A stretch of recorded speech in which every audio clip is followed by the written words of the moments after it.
Hi everyone. So I wanted to talk a little bit about my DTV process, which was, I think it took a little bit longer than some of the people that I've seen that have gone for the DTV and been approved. So in order for me to tell the story, I have to go a little bit further back to 2023. I came to Thailand around the end of the year, October, like the end of October, I believe, or it might have been mid. Don't remember the date, but October. And I was here for about 60 days. And I went back between Bangkok and Pattaya. So between Bangkok and Pattaya for that time period. I didn't go anywhere else. Okay. And so when it came time to leave, I overstayed my visa by 30 days. Yes. I don't know why I did that. Like, I don't know if I think I came in and really thought it was 60 and then figured that out mid process and was just like, well, I'll just leave. If I already got to pay this to go, I'll just do it all at the same time. So I left here overstaying my visa. I didn't have any immigration issues or anything like that, but I did leave here overstaying my visa. So keeping that in mind, in the summer of last year, when they announced the DTV, I already knew I was going to apply. Like, I had already been still looking at apartments since I left in that December. I'd already been looking at places and I'm still interested in being here. So when they announced it, I knew I was going to apply. But I was very concerned because I know I overstayed my visa the last time I was here. So I was watching a live by, I believe it was Chocolate Man in Thailand. He was just talking about people were asking questions because they had just announced the DTV and someone said something and he was like, just get an agent. So I actually never even thought about the fact that I can get an agent to do the process for me. But once he said that, that put that in my mind and I'm like, oh, wait, that made me feel like, okay, I apply with an agent and, if there's any issues with the fact that I overstayed last time, I'm sure like it'll be a lot easier for them to do it than for me. Those were my thoughts. So once I heard that, I went online and I looked up the top 2 rated agents and I reached out to both of them. I sent emails.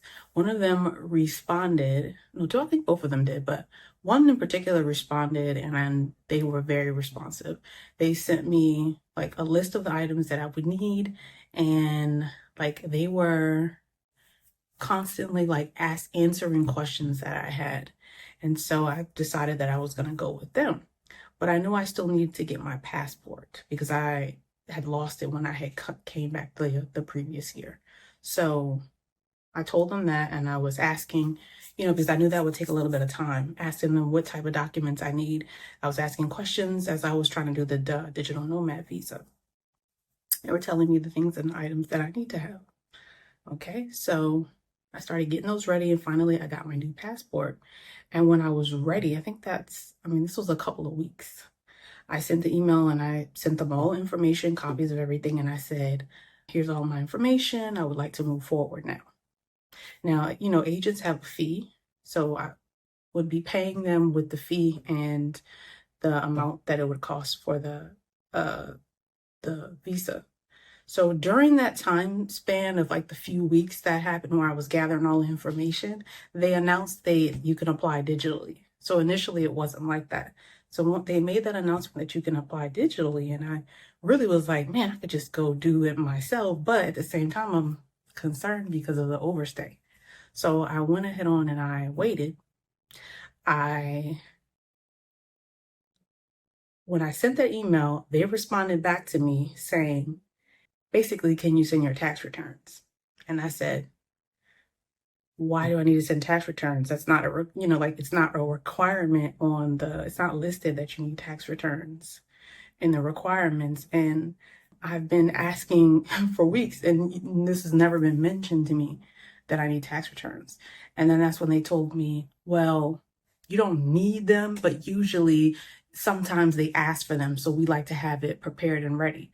And so then I go start looking on some more forums and I'm like trying to see did anybody get asked for their tax returns and no one is saying they were asked for their tax returns. So, I reply back to them and I'm like, here's a state, like a declaration statement that says, basically was saying like, you know, I was unaware that I would need to provide this information. I'm working on it right now. But if you have any questions, I can provide, something along those lines. It was like a declaration. Sent that over and they're like, well, we can use, we'll give them the declaration, but we strongly suggest that you use your tax return. So if we take this and we apply for you and you're denied, then you're doing this at your own risk. At my own risk, I can do at my own risk on my own. I don't need to pay somebody to do at my own risk on my own. So I'm like replying back to them. They're like, they were saying we strongly suggest that you change over and do a soft power visa.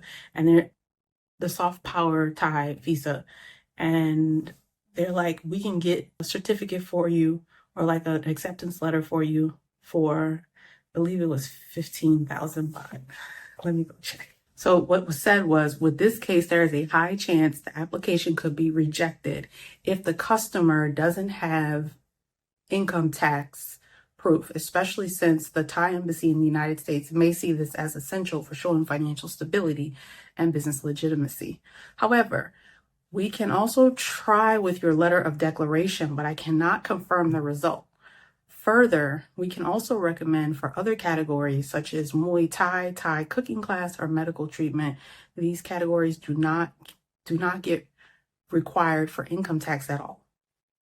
Again, this is weeks after we've been going back and forth and I've been sending documents that I need. So when I'm finally ready and say, move forward, here's everything, you have everything that you need now, then they tell me this. So I brought up the fact, that I don't have them and that I'm moving at the end of the month. So I need to, I need to figure this out because I'm moving regardless. So either I'm not going to go to Thailand, maybe I'll go to Vietnam or somewhere else, but I'm going to be moving. So they reply back to me and let me know that they're just trying to advising you to provide. Our goal in advising you to provide a declaration letter and offering alternative documents was to minimize the risk of any potential rejection. From our past experiences, we have seen cases where the lack of income documentation led to delays or rejections, even when it was not listed as an official requirement initially. We want to ensure your application has the strongest chance of approval and avoid any surprises during the review process. We understand that every case is unique and we strive to give the best guidance on what we have seen from previous applicants. We genuinely appreciate your trust in our services and we are committed to supporting you through the process if we can. So for me,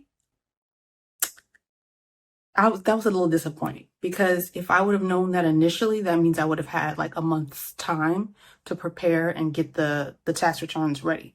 But it's like I'm coming and I'm thinking I'm like almost done. I get my passport and we're about to do this process and I send this over and then you're telling me now I need something else. Well, now I've made my plans and I need to leave right by the end of the month. So I told, I was like, well, like, how long should I expect before I would hear something? I would like to take care of this as soon as possible. And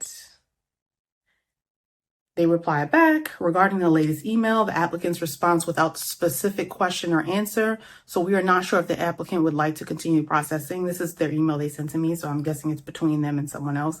As the last conversation, the income tax cannot be provided.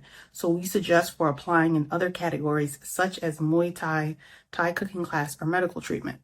So can you confirm if you would like to continue with the digital nomad category, or would you like to go for other options so we can provide more details? So I'm like, I don't quite understand. I responded and I stated there was no list of requirements saying that I need to have tax returns. And there are several forms of people who stated that they have received their DTV without providing tax returns. You responded and said you would try it that way first and provide a declaration if asked. And I replied, okay. I'm only looking to apply for the DTV visa. and I need to get this process moving along as soon as possible.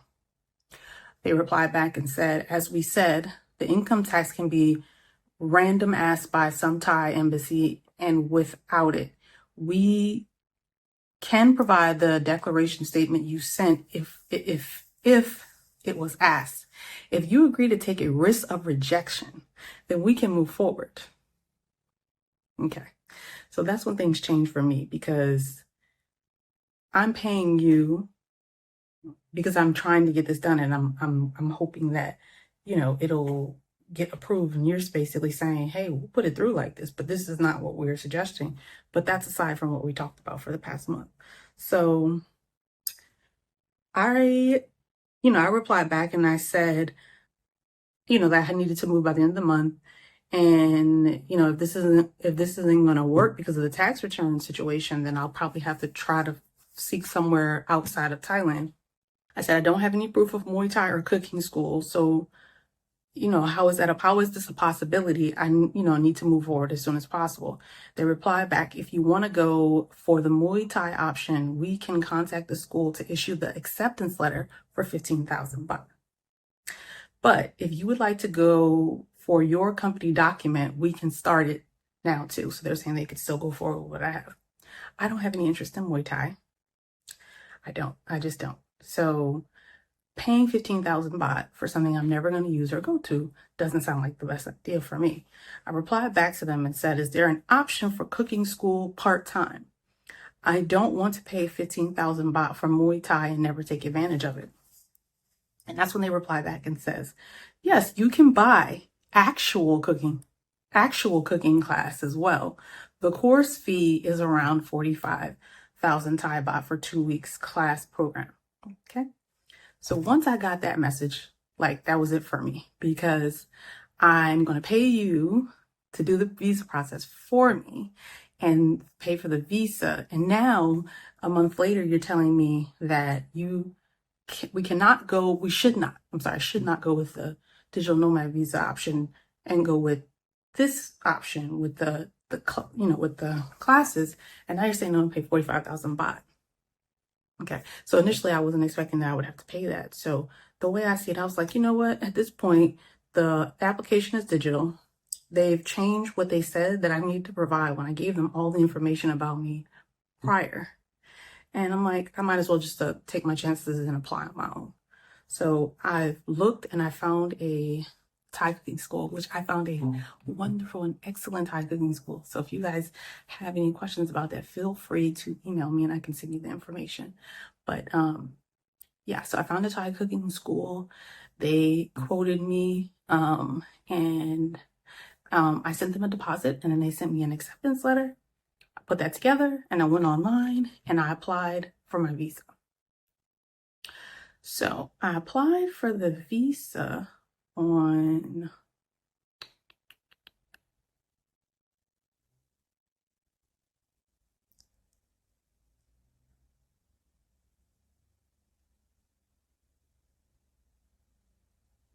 November the 12th.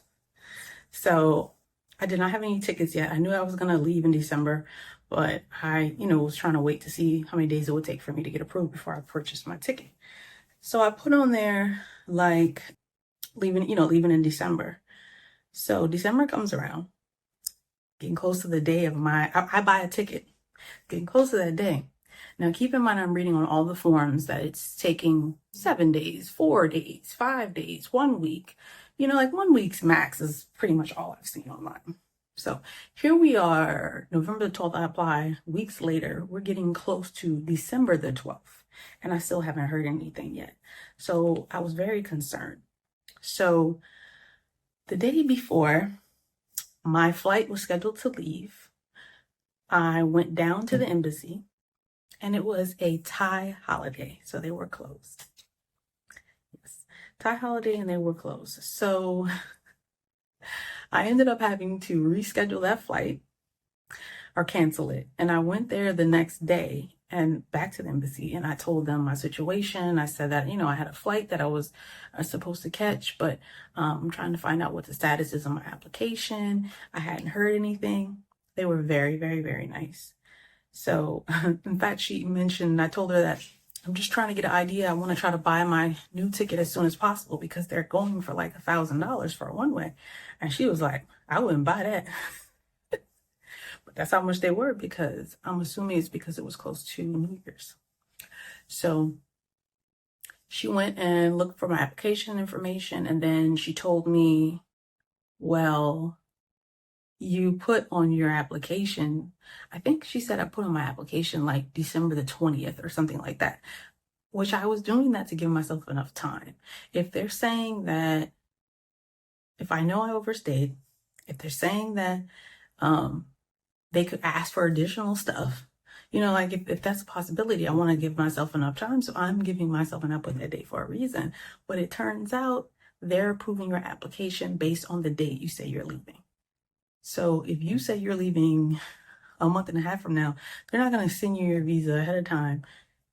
They're going to wait till closer to that date, and that's when you're going to get it. They're going to approve based on when you say you're leaving. So for that reason, they hadn't approved my visa yet. Okay. So after that, after I left, literally a few hours later, I got my approval email that said I was approved. So from there, I rebooked again, and I'm in Thailand right now. So I made it here. But I say all that to say, one, most importantly, like the day you say that you're going to leave on your application matters. Make sure you're checking it for all the right information, like everything is correct. Like I would triple check it. I would let it fill. If it doesn't need pre-fills for you, go back and check it again. Because if you make any mistakes, you are not going to get your money back. It is gone with the wind. So I would suggest you check over that and watch the date that you put. I would put that you're leaving as soon as possible so you get your visa as soon as possible. But that was pretty much my process. Tell me about your process in the comments and how it went for you. Now I'm, allowed and welcome to stay in Thailand for up to 5 years, which is amazing. I'm grateful. All right, guys, so see you guys soon. Don't forget to like, comment, and subscribe.